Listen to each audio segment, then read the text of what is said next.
KEYC News Now to Go is sponsored by River's Edge Hospital and Clinic. People caring for people.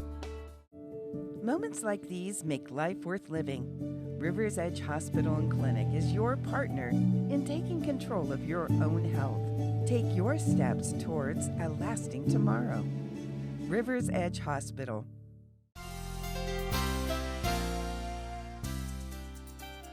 Thanks for joining us for this KEYC News Now to Go update. I'm Mitch Keegan filling in for Jackson Jurek. We're going to start right away with your first alert forecast because we've got a first alert weather day for today. I'm joined by meteorologist Caitlin Moore. And Caitlin, had some thunderstorms here across parts of the area this morning, and that chance kind of lingers throughout the day.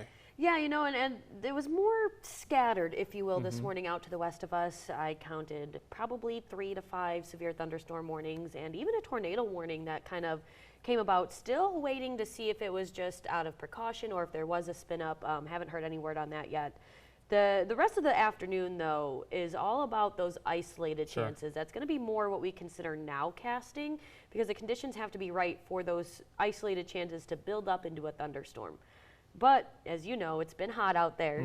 I'm sure you've also noticed the hint of humidity we've had the last couple of days, and all of that together can help push those isolated chances into those strong to severe storms. So that's kind of why we're in first alert mode. It's more of just to keep all of you kind of aware what we could see should those isolated chances really develop and grow. And the reason we're also concerned about that is because, as you can see, we are sitting under a low and medium risk for those strong to severe storms. Of course, naturally, the more east you head into Wisconsin, the higher that threat becomes, and the more of the threats that we'll see out in Wisconsin, such as maybe greater tornado risk, more hail risk, and wind risk. But for us, what we would primarily be concerned about is just damaging winds and large hail possible.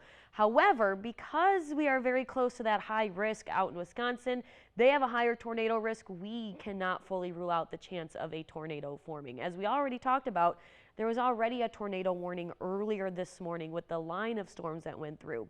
Now, what we're watching for are these isolated chances that are looking like they could just be showers through the late morning and early afternoon hours. And with that being said, these could end up growing into becoming thunderstorms. You can see the more north they head, the more they kind of grow and become those thunderstorms. And we could see some of those develop down here. And the reason you're not seeing them develop down here is just because it depends on what kind of ingredients those little clouds want to absorb going the more north they head.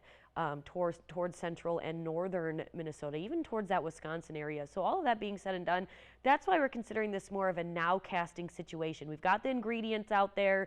We've got the cold front moving through. All of these things together could lead to those isolated thunderstorms developing. Doesn't mean you're always going to see them here on the Futurecast, but we know those ingredients exist and we know how the weather does set up, and there is that chance that some of those isolated thunderstorms could develop and become strong or severe. And if they do, like I said, the biggest things that we could see would be damaging winds and large hail as the biggest threats. The tornado threat is very, very, very low, but as always, we're not just going to turn our back on the chance of one happening.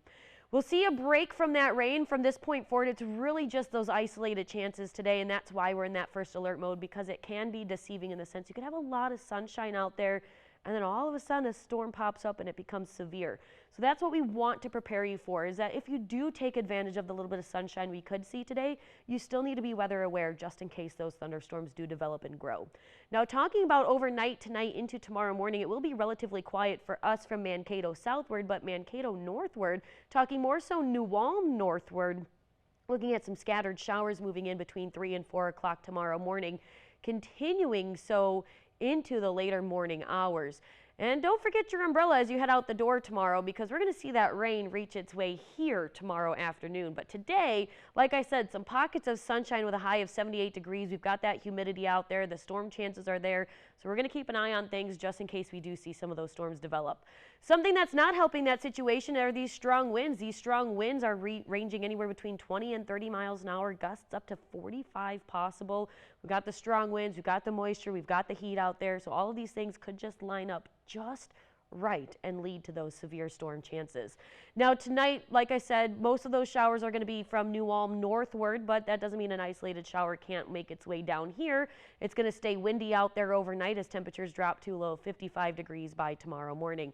Let's talk about tomorrow. You can see that through the late morning, early afternoon hours, we're going to see those showers kind of swoop through across southern Minnesota and into northern Iowa. The good news about tomorrow is we're not concerned about severe weather threats, but we're going to see on again, off again showers. As you can see, we'll see a little bit of a break from time to time. We'll see more showers move back in. We'll see a break from time to time, more showers move back in. So tomorrow's going to go kind of back and forth between isolated and scattered chances, but thankfully we're not really too concerned about severe weather.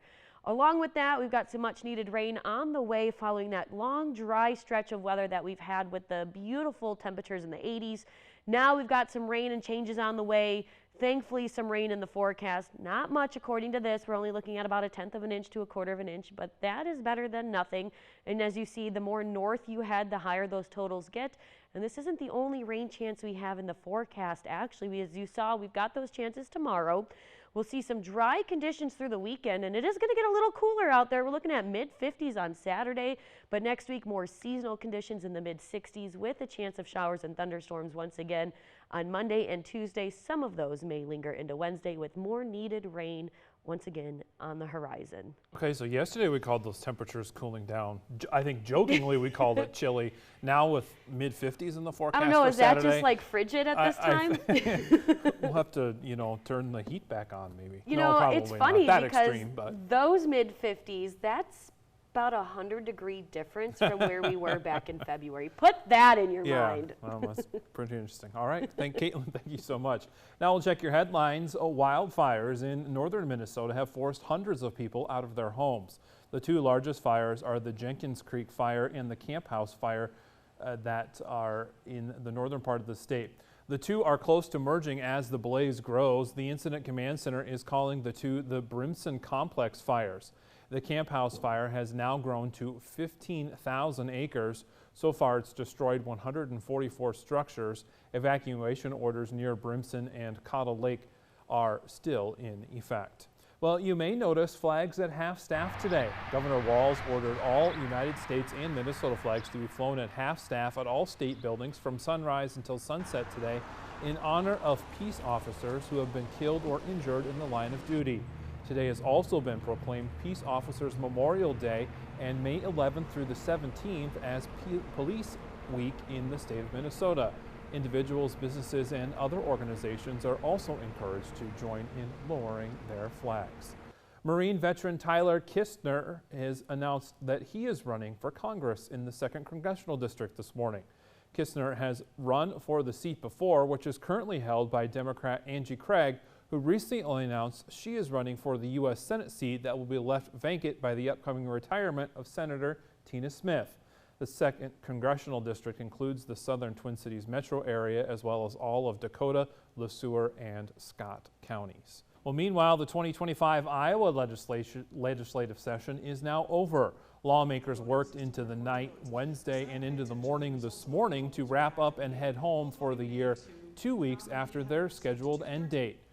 Wednesday, the Iowa House and Senate passed a bill cutting unemployment insurance taxes. Republicans argue that the state was over-collecting from employers. They say the move will save businesses more than $1 billion. Democrats say it will reward big corporations for laying off workers.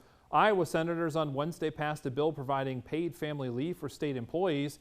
And after 3 years of inaction, lawmakers came to an agreement on how to spend $56 million sitting in a fund from settlements with opioid manufacturers. Now that the session is over, Governor Kim Reynolds has 30 days to decide whether to sign or veto bills.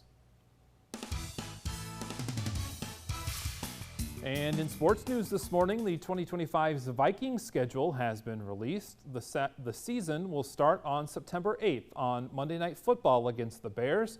The home opener is then on Sunday, September 14th against the Falcons, and you can watch that on our NBC channel. Next up, the Bengals on the 21st on KEYC CBS. Then a trip across the pond for back-to-back games against the Steelers and the Browns in Dublin and London, respectively. Week 6 brings a bye, and then it's back to US Bank Stadium to play the Eagles on October 19th on KEYC Fox. The Vikings are back at the bank on November 9th and 16th to face the Ravens and the Bears, then hit the road to take on the Packers and Seahawks before returning to Minneapolis on December 7th to take on the Commanders. Then they hit the road to face the Cowboys and Giants and then play the Lions on Christmas Day, which actually airs on Netflix, and then wrap up the regular season with the home game against the Packers. Thank you so much for joining us on this KEYC News Now to Go update, and make sure you stay with us for the latest local news, weather, and sports. I'm going to get a lot of hate for this, but bear down. Download the free KEYC News and Weather app for the latest headlines and forecasts.